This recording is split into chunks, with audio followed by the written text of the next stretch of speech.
Voyager en Afrique, c'est comme ouvrir un livre aux mille couleurs. Des cultures fascinantes, des paysages à couper le souffle et des peuples d'une chaleur incroyable. Cependant, il y a des réalités que peu de gens connaissent. Selon le passeport que vous portez, vos chances d'entrer dans certains pays changent du tout au tout. Dans certains pays, vous y êtes accueillis les bras ouverts, sans aucun papier ni procédure.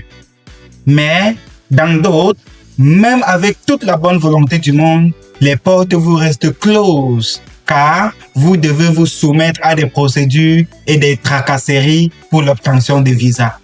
Aujourd'hui, on plonge dans le Welcoming Country Rank 2025, le classement qui révèle quels pays dans le monde sont les plus ouverts et lesquels sont les plus fermés aux voyageurs étrangers. Et bien sûr, comme à notre habitude, nous allons faire un focus sur les pays africains. Mais attention, on ne parle pas ici de l'accueil humain, qui est d'ailleurs chaleureux partout en Afrique, mais uniquement des décisions politiques liées au visa. Alors, comment cela marche? Le Welcoming Country Rank, publié par Passport Index, classe les pays du monde selon la facilité à y entrer. Tout est une question de visa. Il en existe 3 cas qui peuvent faciliter l'accessibilité à certains pays. Premièrement, le visa free. Vous arrivez avec votre passeport et c'est tout. Pas de démarche, pas d'attente, l'entrée est libre. Le deuxième cas qui facilite l'entrée des voyageurs dans un pays étranger, c'est le visa à l'arrivée. Vous n'avez rien à préparer avant. Vous achetez juste votre billet d'avion ou tout autre moyen de transport. Puis, une fois à l'aéroport ou au poste frontière, on vous délivre un visa.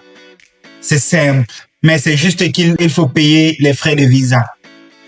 La troisième catégorie, c'est l'État. C'est une autorisation électronique de voyager. Il s'agit tout simplement d'un petit formulaire à remplir en ligne avant de voyager. C'est très rapide. Cela permet juste au pays d'accueil de savoir qui arrive bientôt et quand, à travers quel poste frontière, tout simplement. Plus un pays offre ces facilités à un grand nombre de nationalités, plus il est considéré comme accueillant. Il s'agit donc ici d'une mesure de politique d'ouverture, pas de gentillesse des habitants.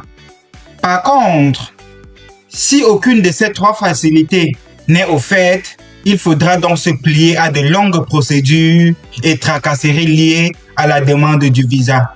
Dans quel cas, le pays est donc moins accessible pour les étrangers. Et maintenant, place aux champions de l'ouverture. Voici le top 5 des pays africains les plus accessibles en 2025. En 5e position, la Côte d'Ivoire. Depuis 2017, le pays est facilement accessible à 198 nationalités. 23 pays peuvent entrer sans visa, principalement ceux d'Afrique de l'Ouest, en plus du Maroc, la Tunisie et les Philippines. Les citoyens des autres pays de la planète doivent être munis d'un visa électronique qui peut être facilement obtenu en ligne pour pouvoir entrer en Côte d'Ivoire.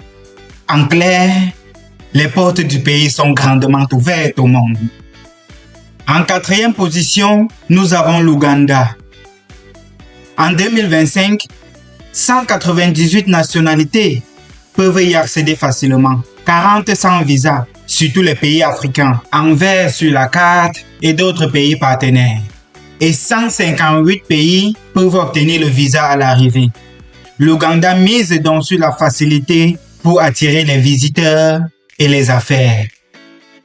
Au pied du podium en 3e position, on retrouve le Cap-Vert. Une petite île mais au grand cœur. Depuis 2024, 198 nationalités y sont acceptées, dont 60 sans visa. Beaucoup plus de pays d'Afrique de l'Ouest, d'Europe, d'Amérique du Nord. Tandis que 135 pays reçoivent leur visa à l'arrivée. En 2e place, le Malawi, nommé le cœur chaud de l'Afrique. Ce n'est pas pour rien. Depuis 2020, 198 pays sont autorisés à y entrer avec facilité. 63 pays sans visa, incluant des pays d'Afrique, d'Europe, d'Amérique du Nord. Tandis que 135 pays reçoivent les visas à l'arrivée. Tout en haut du podium, le grand gagnant, le Kenya. Depuis la décision du président Ruto en 2024, 198 nationalités y sont acceptées. 77 sans visa, incluant les pays d'Afrique, des Caraïbes et d'Océanie. Et pour le reste du monde, un système moderne d'État. Résultat, c'est le pays africain le plus accueillant en 2025. Ces pays ont compris que faciliter l'entrée, c'est aussi attirer les touristes, les investisseurs et renforcer l'image du pays à l'international. Mais de l'autre côté, la réalité est beaucoup plus triste. Regardons maintenant le top 5 des pays les moins accueillants en termes de visa sur le continent africain. En 5e position, le Cameroun. En 2025, seulement 6 nationalités sont autorisées à entrer au Cameroun sans visa. Toutes sont des pays voisins. Il s'agit des membres de la CEMAC en plus du Nigeria. Tous les autres pays du monde doivent obtenir un visa pour entrer légalement au Cameroun. En 4e position, l'Algérie. Depuis 2024, également 6 nationalités sont autorisées à entrer facilement en Algérie. Cela est limité à quelques pays voisins et des partenaires stratégiques. Il s'agit notamment du Mali, la Mauritanie, la Tunisie, la Libye, les Seychelles et la Malaisie. Le visa étant requis pour tous les autres pays de la planète. Au pied du podium des pays les moins accessibles d'Afrique, 3e position, l'Érythrée. Depuis 2023, 4 pays seulement ont des facilités à accéder à ces pays, dont 2 sans visa. Il s'agit notamment de la Tanzanie et de l'Ouganda. Et les 2 autres peuvent recevoir le visa à l'arrivée. Il s'agit du Soudan et de l'Éthiopie. Il faut ici noter que c'est une progression positive par rapport aux années précédentes. En 2e position de notre classement, nous avons la Libye. Depuis 2024, le pays est totalement verrouillé, sauf pour 2 pays voisins.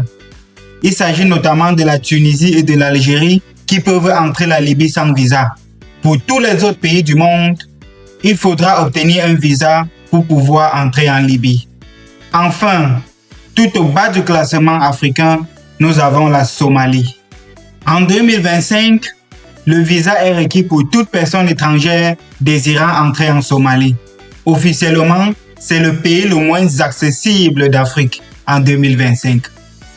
Pour ces pays, le visa n'est plus un simple papier, mais un mur politique, afin de tamiser tous les étrangers qui veulent accéder au pays. De manière générale, ce classement révèle 2 visages de l'Afrique. D'un côté, des pays qui ouvrent leurs frontières, misant sur le tourisme, les affaires et la coopération internationale. De l'autre côté, des pays marqués par des guerres, l'instabilité ou la méfiance diplomatique qui ferment leurs portes presque complètement. On remarque aussi une logique géographique. Des pays côtiers et touristiques comme le Kenya, le Cap-Vert ou le Malawi s'ouvrent, tandis que ceux frappés par des crises telles que la Somalie, la Libye et l'Érythrée se replient sur eux-mêmes. Mais encore une fois, rappelons-le, l'accueil dont on parle ici ne concerne pas les peuples africains qui sont de nature très accueillants de manière chaleureuse et sincère. Ce classement ne mesure que les décisions politiques, pas les cœurs des Africains. Voilà, vous connaissez désormais les pays africains les plus ouverts et ceux les plus fermés en 2025. Dites-moi, est-ce que ce classement vous surprend? Est-ce qu'un pays ouvert attire forcément plus de touristes ou d'investisseurs? Ou bien faut-il mieux garder les règles strictes pour protéger son territoire? Partagez vos avis en commentaire et dites-moi si votre pays figure parmi les pays les plus accueillants ou les moins accessibles. Mais alors, est-ce que ce niveau d'ouverture peut influencer la perception du bonheur dans un pays? Pour le découvrir, clique sur la petite vidéo qui s'affiche à l'écran et regarde notre classement des pays africains les plus heureux, mais aussi les 5 derniers. N'oubliez pas de vous abonner pour ne pas manquer nos prochaines analyses sur des questions intéressantes pour l'Afrique.